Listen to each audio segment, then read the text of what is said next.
My fellow Americans, 4 years ago, we launched a great national effort to rebuild our country, to renew its spirit, and to restore the allegiance of this government to its citizens. In short, we embarked on a mission to make America great again for all Americans. As I conclude my term as the 45th President of the United States, I stand before you truly proud of what we have achieved together. We did what we came here to do, and so much more. This week, we inaugurate a new administration and pray for its success in keeping America safe and prosperous. We extend our best wishes, and we also want them to have luck, a very important word. I'd like to begin by thanking just a few of the amazing people who made our remarkable journey possible. First, let me express my overwhelming gratitude for the love and support of our spectacular First Lady, Melania. Let me also share my deepest appreciation to my daughter Ivanka, my son-in-law Jared, and to Barron, Don, Eric, Tiffany, and Lara. You fill my world with light and with joy. I also want to thank Vice President Mike Pence, his wonderful wife Karen, and the entire Pence family. Thank you as well to my Chief of Staff, Mark Meadows, the dedicated members of the White House staff, and the Cabinet, and all of the incredible people across our administration who poured out their heart and soul to fight for America. I also want to take a moment to thank a truly exceptional group of people, the United States Secret Service. My family and I will forever be in your debt. My profound gratitude as well to everyone in the White House Military Office, the teams of Marine One and Air Force One, every member of the armed forces, and state and local law enforcement all across our country. Most of all, I want to thank the American people. To serve as your president has been an honor beyond description. Thank you for this extraordinary privilege, and that's what it is, a great privilege and a great honor.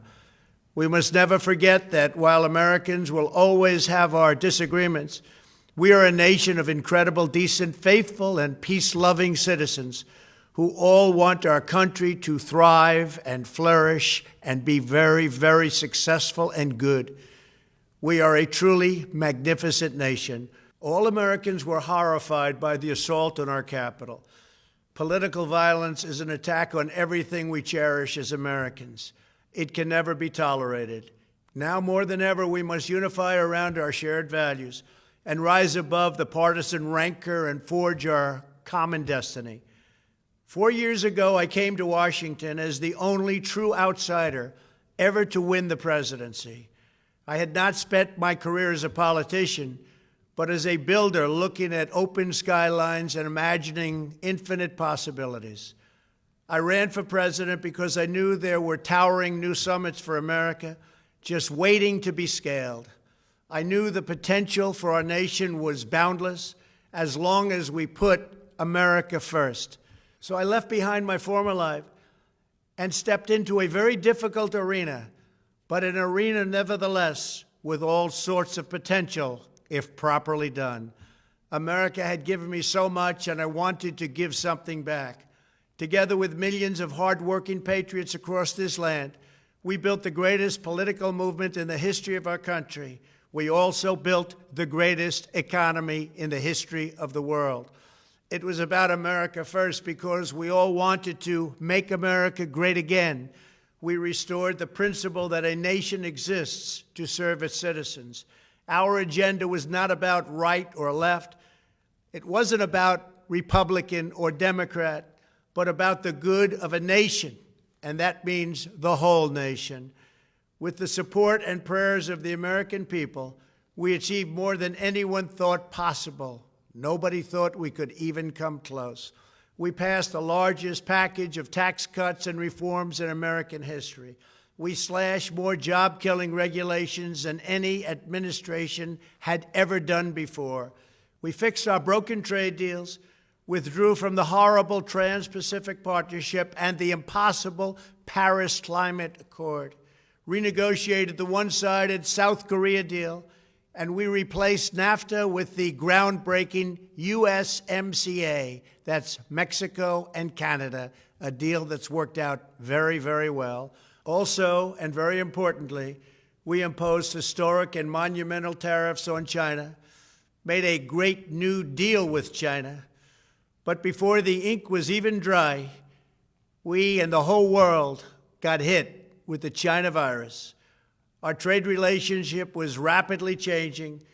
Billions and billions of dollars were pouring into the U.S., but the virus forced us to go in a different direction.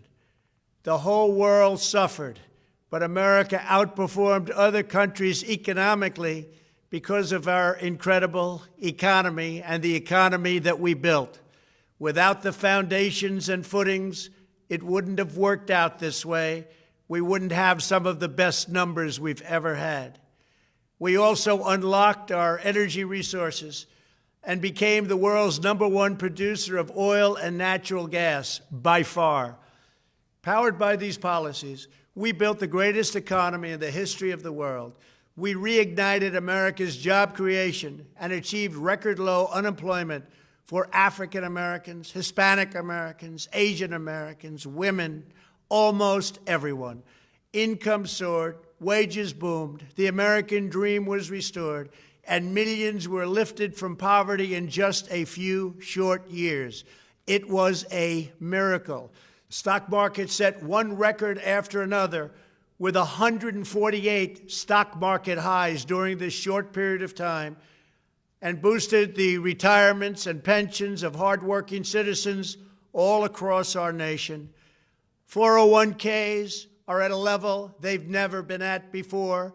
We've never seen numbers like we've seen, and that's before the pandemic and after the pandemic. We rebuilt the American manufacturing base, opened up thousands of new factories, and brought back the beautiful phrase, "Made in the USA." To make life better for working families, we doubled the child tax credit and signed the largest ever expansion of funding for child care and development. We joined with the private sector to secure commitments to train more than 16 million American workers for the jobs of tomorrow. When our nation was hit with the terrible pandemic, we produced not one, but 2 vaccines with record-breaking speed, and more will quickly follow. They said it couldn't be done, but we did it. They called it a medical miracle, and that's what they're calling it right now, a medical miracle. Another administration would have taken 3, 4, 5, maybe even up to 10 years to develop a vaccine. We did it in 9 months. We grieve for every life lost, and we pledge in their memory to wipe out this horrible pandemic once and for all. When the virus took its brutal toll on the world's economy, we launched the fastest economic recovery our country has ever seen. We passed nearly $4 trillion in economic relief, saved or supported over 50 million jobs, and slashed the unemployment rate in half. These are numbers that our country has never seen before. We created choice and transparency in healthcare, stood up to Big Pharma in so many ways, but especially in our effort to get favored nations clauses added, which will give us the lowest prescription drug prices anywhere in the world. We passed VA choice, VA accountability, right to try, and landmark criminal justice reform. We confirmed 3 new justices of the United States Supreme Court.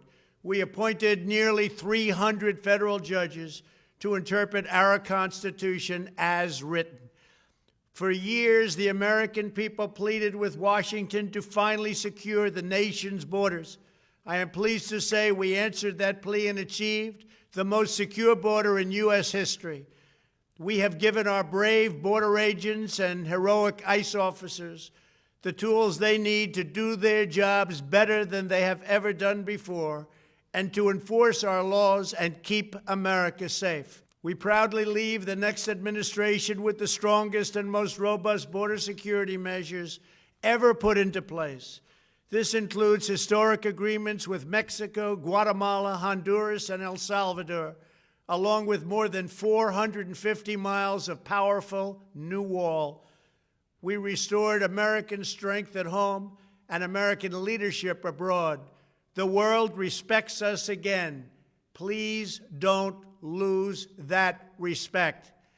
We reclaimed our sovereignty by standing up for America at the United Nations and withdrawing from the one-sided global deals that never served our interest. And NATO countries are now paying hundreds of billions of dollars more than when I arrived just a few years ago. It was very unfair.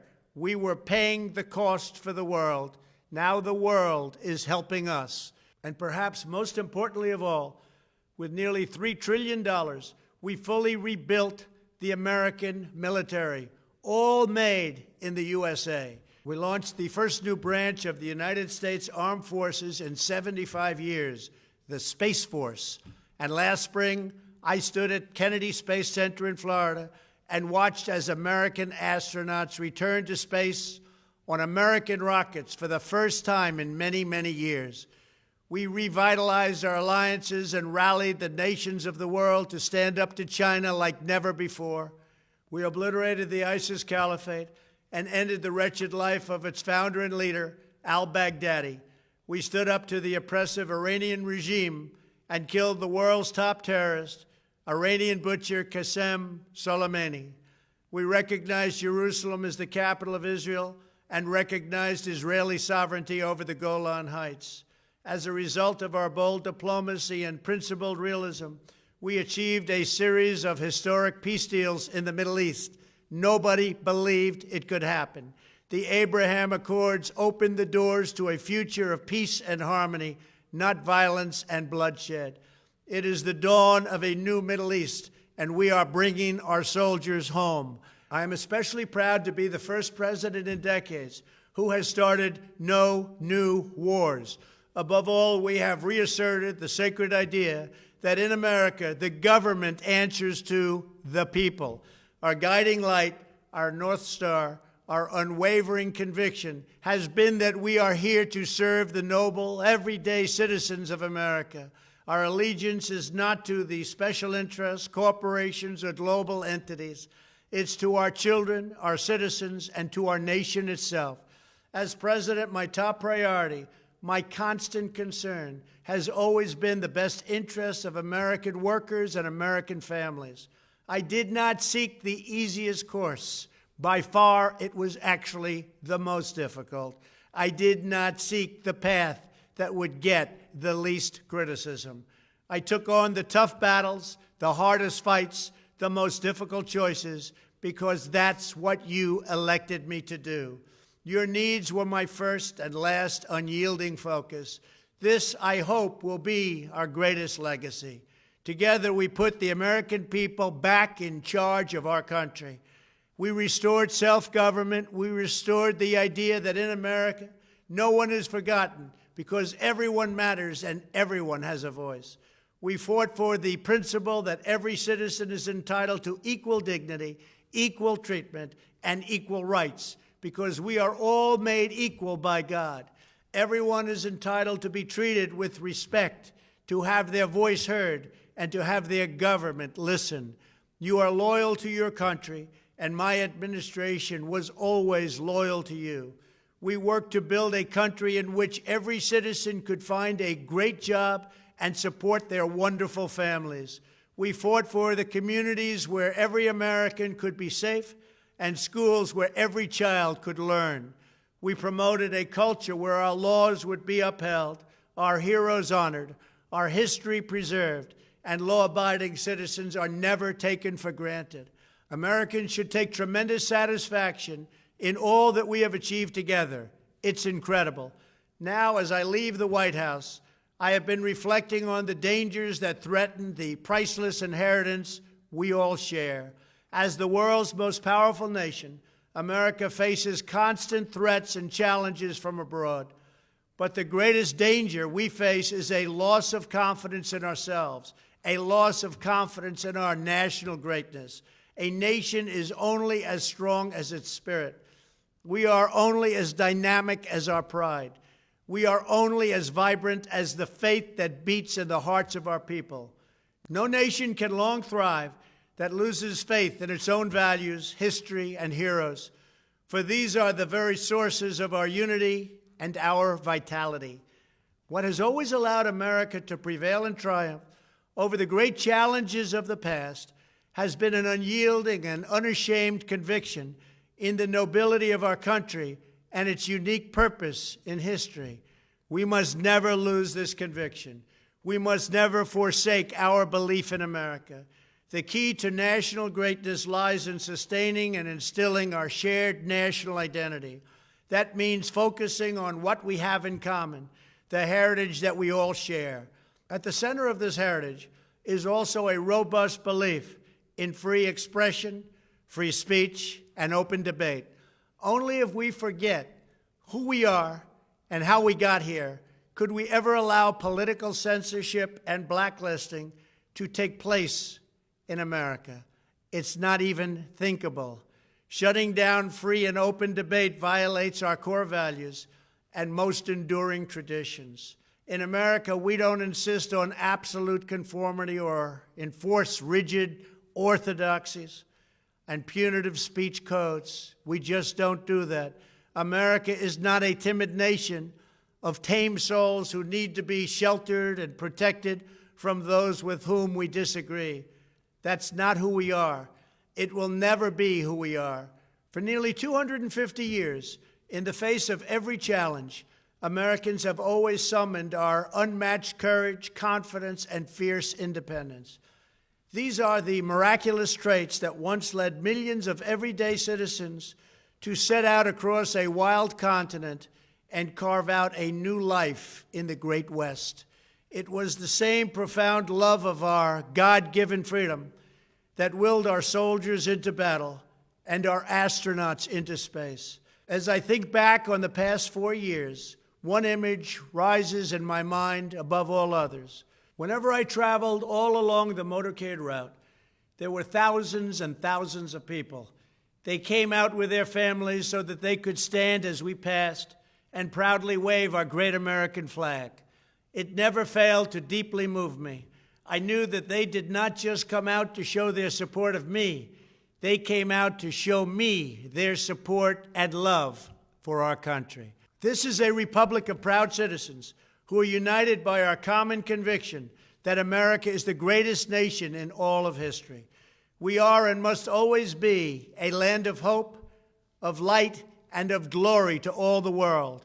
This is the precious inheritance that we must safeguard at every single turn. For the past 4 years, I have worked to do just that. From a great hall of Muslim leaders in Riyadh to a great square of Polish people in Warsaw, from the floor of the Korean Assembly to the podium at the United Nations General Assembly, and from the Forbidden City in Beijing to the shadow of Mount Rushmore, I fought for you, I fought for your family, I fought for our country. Above all, I fought for America and all it stands for, and that is safe, strong, proud, and free.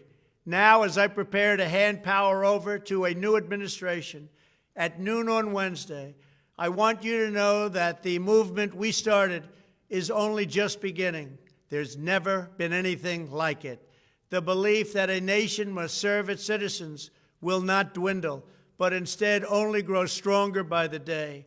As long as the American people hold in their hearts deep and devoted love of country, then there is nothing that this nation cannot achieve.